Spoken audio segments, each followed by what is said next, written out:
Big Data. A gente escuta esse termo o tempo todo, né? Mas o que isso realmente significa na prática? Por trás da palavra da moda. É exatamente isso que a gente vai desvendar aqui. Como pegamos esse dilúvio de dados e transformamos em algo que realmente faz a diferença, uma vantagem real. Então, bora mergulhar nesse universo. Para a gente ter uma ideia do tamanho do desafio, a gente já nem fala mais em gigabytes ou terabytes. A conversa agora é em petabytes, exabytes. São números tão gigantescos que é até difícil de colocar na cabeça. Pensa só, cada clique, cada compra online, cada sensor, tudo isso está gerando dados sem parar, criando um verdadeiro oceano digital a cada segundo. Mas é claro que o objetivo nunca foi só acumular essa montanha de informação. A verdadeira meta, o grande lance, é conseguir subir uma espécie de pirâmide do entendimento, para transformar o dado bruto, lá na base, em sabedoria prática, lá no topo. E essa jornada é muito bem representada por essa imagem, a pirâmide DIKW. Ela funciona como um mapa. A gente começa lá embaixo, na base, com os dados brutos, e o objetivo é ir escalando, nível por nível, até o pico da sabedoria. Esse modelo é fundamental para a gente entender como se cria valor de verdade a partir da informação. E como funciona essa escalada na prática? Bom, tudo começa com os dados, fatos crus, soltos, sem contexto nenhum. Pensa no número 25. Sozinho, ele não quer dizer nada. Mas quando a gente dá um contexto, tipo 25 graus Celsius em São Paulo hoje, aí ele vira informação.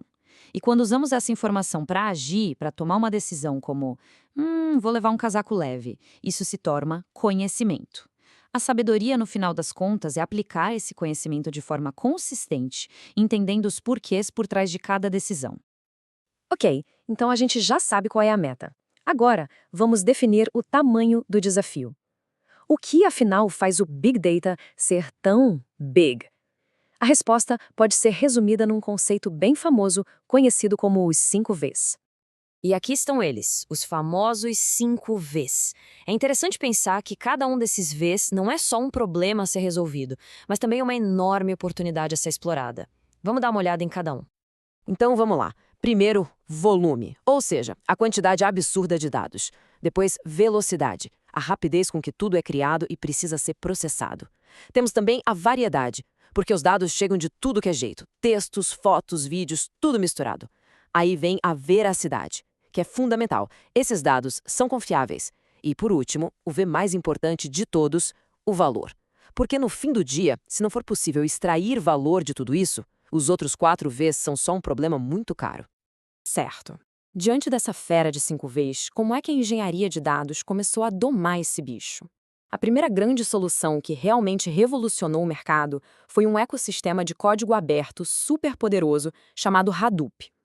O Hadoop basicamente se apoia em 3 grandes pilares que trabalham em harmonia.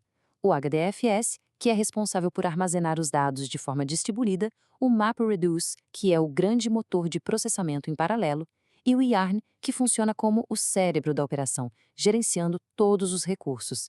Vamos entender como essa orquestra funciona? Pensa no HDFS como uma biblioteca mágica, gigante. Ele pega um arquivo enorme, quebra em vários pedacinhos e guarda cópias de cada pedaço em máquinas diferentes. Qual a mágica? Se uma máquina der problema e parar de funcionar, as cópias estão seguras em outras máquinas. Nada se perde. É isso que garante a resistência a falhas, algo essencial para lidar com dados nessa escala. Se o HDFS é a biblioteca, o MapReduce é um exército de bibliotecários super eficientes. Em vez de uma pessoa só tentar ler todos os livros, o que levaria uma eternidade, a gente distribui a tarefa. Cada bibliotecário pega um pedacinho dos dados e processa ao mesmo tempo. Essa é a fase Map. Depois, um gerente junta os resultados de todo mundo para montar a resposta final. Essa é a fase Reduce. É assim que se consegue processar volumes gigantescos em paralelo. O Hadoop foi, sem a menor sombra de dúvida, um divisor de águas. Só que o mundo dos negócios começou a pedir respostas cada vez mais rápidas, quase em tempo real. E isso abriu espaço para uma nova evolução, uma ferramenta que fosse ainda além.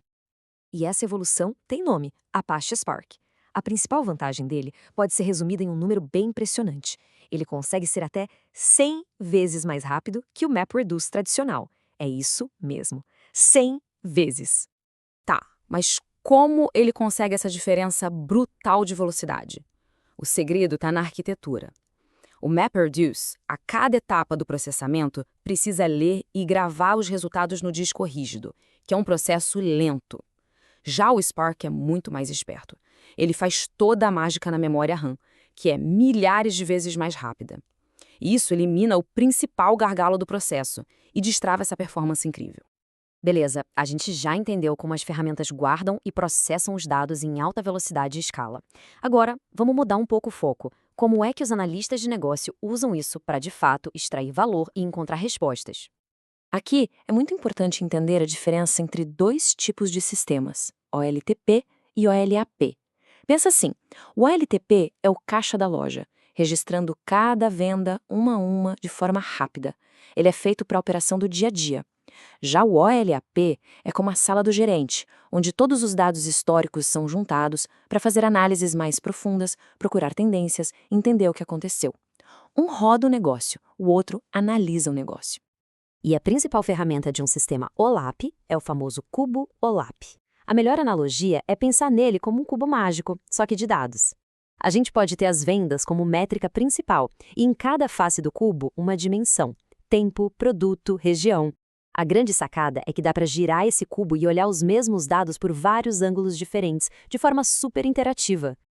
E para navegar nesse cubo, os analistas usam algumas operações bem legais. Uma delas é o drill down, que é como dar um zoom, sair de uma visão geral, como vendas por ano, e mergulhar no detalhe, como as vendas de cada mês. Outra é o slicing, que é literalmente fatiar o cubo para analisar um pedaço específico, como as vendas de um único produto, só no primeiro trimestre. E toda essa capacidade de análise acabou mudando completamente a estratégia de dados das empresas. O modelo antigo era o ETL, extrair, transformar e carregar. Pensa num funil. Os dados precisavam ser limpos e formatados antes de serem guardados. O modelo moderno que a nuvem tornou possível é o ELT, extrair, carregar e só depois transformar. Agora é como um grande reservatório. A gente joga toda a água bruta lá dentro primeiro e depois decide como vai tratar e usar. Isso dá uma flexibilidade infinitamente maior. E assim, a gente fecha o ciclo.